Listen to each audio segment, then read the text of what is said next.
अस्सलाम वालेकुम। अच्छा, अब ये है कि किसी भी बीमारी की वजह से कोई मेडिकल इलनेस है, खुदा ना खास्ता, या माँ किसी भी वजह से फीड नहीं करवाना चाहती, तो फिर हम क्या देना चाहिए? उसमें काउ मिल्क भी दिया जा सकता है, जिसे हम गाय का दूध बोलते हैं। उसको डाइल्यूट करके देना पड़ेगा, उसको पतला करके देना पड़ेगा शुरू के कुछ दिनों में, क्योंकि उसके अंदर आंतों जो बच्चे की आंतें हैं वो इतनी वीक होती हैं, कमज़ोर होती हैं कि उसके अंदर डाइजेशन की, हज़म करने की सलाहियत बहुत कम होती है।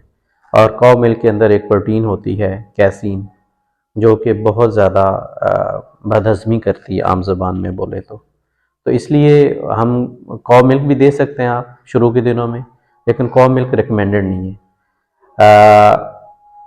टॉप फीड में फिर और क्या दिया जा सकता है, तो उसमें फिर डेफिनेटली दूसरी सेकंड ऑप्शन जो हमारे पास आती है वह है मिल्क की, जो कि फार्मूला मिल्क है। फार्मूला मिल्क बिल्कुल दिया जा सकता है, फार्मूला मिल्क।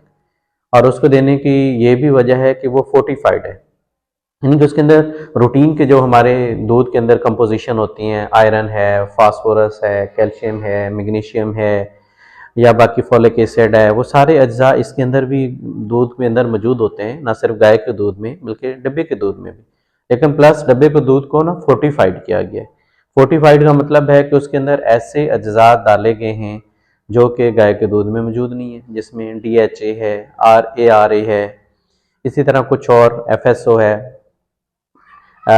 FOS जिसे हम फ्रक्टोज ओलिगोसैकराइड्स वगैरह बोलते हैं। इस तरह की और बहुत सी मल्टीपल चीज़ें हैं जो हम जो कंपनीज जो हैं वो ऐड करती हैं, जिसकी वजह से मिल्क की कंपोजिशन, मिल्क की जो सलाहियत है वो चेंज हो जाती है, और वो चेंज ऐसी होती है जो कि बच्चे के जिस्मानी और ज़हनी ग्रोथ में हेल्प करती है। तो अभी फिर वही first option mother feed, second option कोई भी फार्मूला मिल्क दिया जा सकता है। नहीं देना चाहते कॉ मिल्क भी दे सकते हैं, लेकिन कॉ मिल्क को फिर आपको डाइल्यूट करके देना पड़ेगा। Thank you.